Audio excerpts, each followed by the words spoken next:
What makes India A federal country, India को federal country कौन बनाता है, ये अब हम पढ़ेंगे कि what makes India A federal country. We have earlier seen that how small countries like Belgium and Sri Lanka face so many problems of managing diversity. हमने अभी देखा है कि बेल्जियम और श्रीलंका जैसे छोटे देशों को भी अपने यहाँ की विविधता को संभालने में बड़ी मुश्किलें आती हैं. तो what about a vast country like India, तो अब सोचिए इंडिया जैसे बड़े देश का क्या है, कितना मुश्किल होगा इंडिया जैसे बड़े देश के लिए ये काम करना. विद सो मैनी लैंग्वेजेस, जहाँ पर इतनी भाषाएं बोली जाती हैं, रिलीजन्स एंड रीजन्स, जहाँ पर बहुत सी भाषाएं, धर्मों और क्षेत्रों के लोग रहते हैं.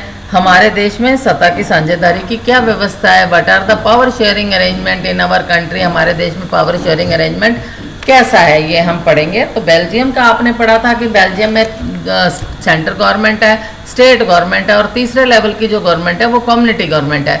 लेकिन हमारे यहाँ जो तीसरे लेवल की गवर्नमेंट है सिर्फ वो बेल्जियम से डिफरेंट है. हमारे यहाँ लोकल गवर्नमेंट है, बेल्जियम में कम्युनिटी गवर्नमेंट है. तो let us begin with the constitution. हम कॉन्स्टिट्यूशन से शुरू करते हैं. India has emerged as independent nation after a painful and bloody partition. कहते हैं जब भारत पाकिस्तान की लड़ाई हुई थी, लड़ाई क्या हुई थी मतलब मीन्स पार्टीशन हुआ था उनका. जब ब्रिटिशर्स यहाँ से छोड़ के गए थे तो उन्होंने क्या क्या दिया था कि हिंदुओं का हिंदुस्तान और मुस्लिम्स का पाकिस्तान. तो उस समय जब ये शिफ्टिंग हुई थी तो बड़ा पेनफुल और ब्लडी पार्टीशन था. Soon after independence several princely states became a part of the country. कहते हैं लेकिन इंडिपेंडेंस के बाद जो था जो प्रिंसली स्टेट्स होती थी ये जल्दी से ही अपनी कंट्री का एक हिस्सा बन गई थी. The constitution declared India as a union of states. हमारे संविधान ने भारतीय जो भारत को एक यूनियन ऑफ स्टेट्स घोषित किया है, यानी कि राज्यों का संघ घोषित किया है. इसमें कहीं संघ शब्द नहीं आया है, although it did not use the word federation. इसने इसमें यूनियन ऑफ स्टेट्स का जिक्र किया है लेकिन कोई फेडरेशन वर्ड नहीं आया है. The Indian union is based on the principles of federalism. Indian union जो है ये बेस्ड है फेडरलिज्म के प्रिंसिपल पर, सिद्धांत पर. तो let us go back to the 7 features of the federalism mentioned above. चलिए हम वापस चलते हैं इसके 7 फीचर्स का जो हमने जिक्र किया था अभी ऊपर. ये मैंने आपको 7 आपको बताए थे. ये यहाँ देखो फीचर्स ऑफ फेडरलिज्म, ये 1 2 3 4 5 6 एंड ये 7 फीचर्स मैंने जो आपको बताए हैं अभी. इसका दोबारा से हम देखते हैं ऊपर.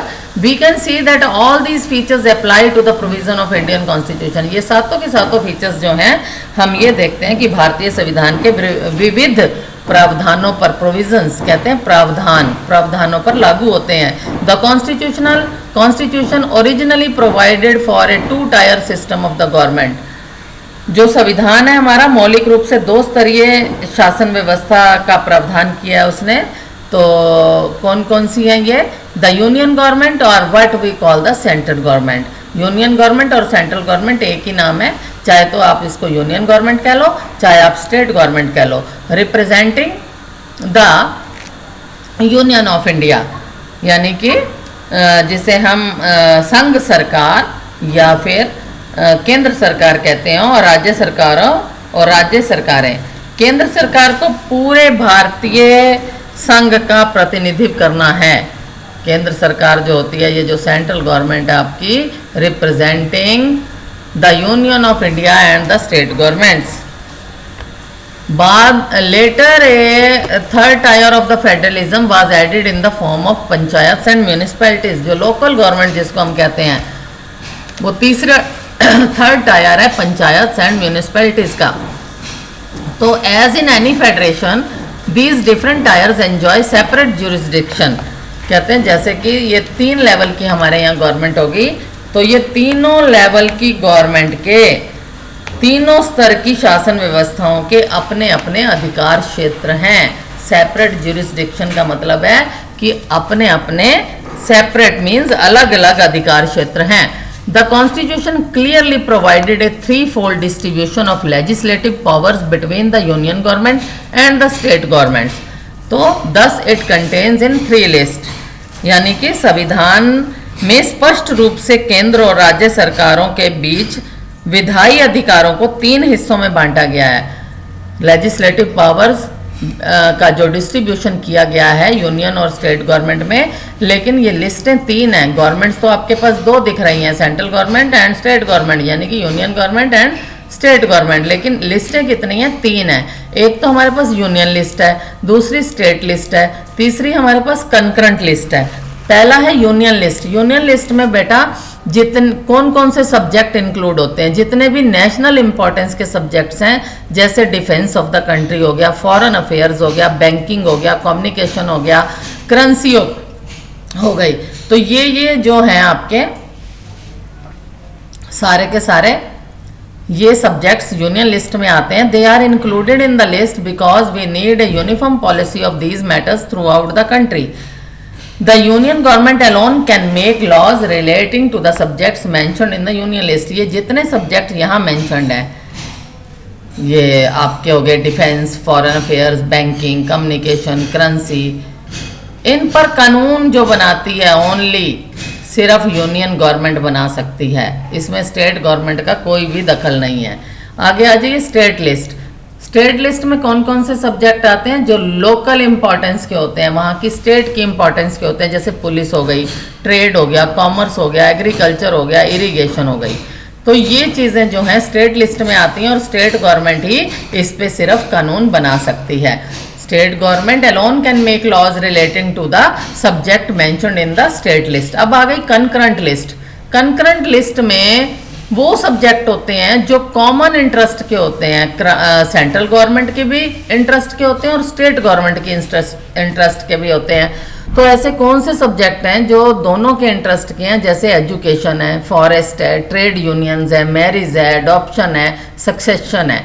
तो ये जो होते हैं ये आपके कंकरेंट लिस्ट। कंकरेंट लिस्ट को हम हिंदी में बोलते हैं समवर्ती सूची। समवर्ती सूची में शिक्षा, वन, मजदूर विभाग, एडॉप्शन कहते हैं गोद लेना, एंड सक्सेशन कहते हैं उत्तराधिकार जैसे विषय हैं जो केंद्र के साथ साथ राज्य सरकारों की साझी दिलचस्पी में आते हैं। तो अब आप पढ़ेंगे what about subjects what that do not fall in any of the 3 list. कहते हैं ऐसे सब्जेक्ट्स भी होंगे जो तीनों लिस्टों में नहीं आते होंगे, यानी कि जैसे कि आप ले लो कंप्यूटर सॉफ्टवेयर है, came up after constitution was made. अब कंप्यूटर सॉफ्टवेयर तो तब आया ना जब हमारा कॉन्स्टिट्यूशन बन चुका था, तो ये तीनों लिस्टों में से किसी लिस्ट में भी नहीं डाले गए।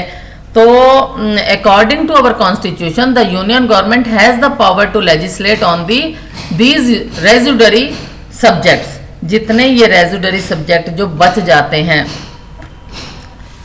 वो उन पर कानून बनाने का अधिकार किसका है? यूनियन गवर्नमेंट का। किसका अधिकार है? यूनियन गवर्नमेंट का। रेजिडरी कहते हैं जो बाकी बच गए, बाकी बचे हुए विषय केंद्र सरकार के अधिकार क्षेत्र में चले जाते हैं। We noted above that most federations are formed by holding together do not give equal power to its constitution units। कहते हैं हमने ज़्यादातर ये देखा है, नोट किया है कि सबको साथ लेकर चलने की नीति मानकर बनी अधिकतर बड़ी संघीय व्यवस्थाओं में साथी इकाइयों को बराबर अधिकार नहीं मिलते, यानी जो कॉन्स्टिट्यूएंट यूनिट्स होती हैं वहाँ पर इक्वल डिस्ट्रीब्यूशन नहीं होता पावर का। तो दस all the states in Indian union do not have identical powers. तो इसलिए भारतीय संघ के सारे राज्यों को भी बराबर अधिकार नहीं है, कुछ राज्यों को विशेष अधिकारों का दर्जा भी प्राप्त है। देखो किन किन को है। Some states enjoy a special status. Special status है कहाँ, किसको? Jammu Kashmir has its own constitution होगा, लेकिन अब जो है ये बीजेपी क्या करती है उसका बाद में पता चलेगा कि भारत में जम्मू कश्मीर एकमात्र ऐसा राज्य है जिसका अपना संविधान है, लेकिन ये हमारे देश का विभिन्न अंग है Jammu Kashmir. Many provision of the Indian constitution are not applicable to the state without the approval of the state assembly. इस राज्य में विधानसभा की अनुमति के बगैर भारतीय संविधान के कई प्रावधानों को लागू नहीं किया जाता। तो इस राज्य के स्थायी निवासियों के अतिरिक्त कोई भी भारतीय नागरिक यहाँ पर जमीन नहीं खरीद सकता, ना मकान खरीद सकता है। असल में भारत के कई अन्य प्रदेशों के लिए कुछ ऐसे विशेष प्रावधान किए गए हैं, लेकिन गवर्नमेंट ने अब जम्मू कश्मीर में बहुत सारी चेंजेस कर दिए हैं, जिसके तहत अब वहाँ पर लोग जा सकते हैं, लैंड खरीद सकते हैं, हाउस अपने बना सकते हैं, कंपनीज को अलाउ कर दिया गवर्नमेंट ने, लेकिन उसके साथ साथ कुछ रिस्ट्रिक्शंस भी हैं जो उनको फॉलो करनी पड़ेंगी। तो there are some units of Indian union which enjoy a very little power. These are the areas which are too small to become an independent state. भारतीय संघ की कई इकाइयों को बहुत ही कम अधिकार हैं। ये वैसे छोटे इलाके हैं जो अपने आकार के चलते स्वतंत्र प्रांत नहीं बन सकते। इन्हें किसी मौजूदा प्रांत में विलीन करना भी संभव नहीं है, जैसे कि चंडीगढ़ हो गया, लक्षद्वीप हो गया, कैपिटल सिटी दिल्ली हो गया, आर यूनियन टेरिटरीज। इनको हम क्या बोलते हैं? Union territories. यानी कि ऐसे इलाके हैं जो अपने आकार मीन्स जो उनका एरिया है, वो एरिया आकार के चलते हुए स्वतंत्र प्रांत नहीं बन सकते, उनको इंडिपेंडेंट हम घोषित नहीं कर सकते। इन्हें किसी मौजूदा किसी स्टेट में मिला देना भी संभव नहीं है। तो ये इलाके इसी कोटि में आते हैं, यानी कि यूनियन टेरिटरी में आते हैं। इन्हें केंद्र शासित प्रदेश भी बोला जाता है, जैसे चंडीगढ़ है, लक्षद्वीप है, कैपिटल ऑफ दिल्ली है, इनको हम यूनियन टेरिटरीज बोलते हैं। These territories do not have the powers of the state, the central government has special powers in running these areas. इसमें स्टेट गवर्नमेंट का कोई दखल नहीं होता, क्योंकि ये किसी स्टेट में है ही नहीं। तो स्टेट की कैपिटल तो कह देते हैं हम इसको, जैसे दिल्ली को हम भारत की कैपिटल कह देते हैं, चंडीगढ़ को हरियाणा पंजाब की कैपिटल कह देते हैं, लेकिन फिर भी ये यूनियन टेरिटरीज में आ जाती हैं। So this sharing of power between the union government and the state government is basic to the structure of the constitution. It is not easy to make changes to this power sharing arrangement. तो अभी आपने ये पढ़ा है कि भाई कुछ हमने यूनियन लिस्ट के पढ़े, कुछ सेंट्रल लिस्ट के सब्जेक्ट्स पढ़े, कुछ जो बच गए वो करंट लिस्ट में आए, जो उसके अलावा भी बच गए तो वो रेजिडरी सब्जेक्ट्स में आ गए। कुछ एक एरियाज़ को मैंने आपको बताया कि स्पेशल अधिकार प्राप्त हैं, लेकिन गवर्नमेंट ने उसमें बड़ी चेंजेस कर दी हैं। इसी तरह से जैसे आपके पास ज्यूरिसडिक्शन के मामले को आप अगर लेते हो, तो जो हमारी जुडिशरी है ये एक बहुत बढ़िया रोल प्ले कर रही है। The judiciary plays an important role in overseeing the implementation of constitutional provisions and procedures.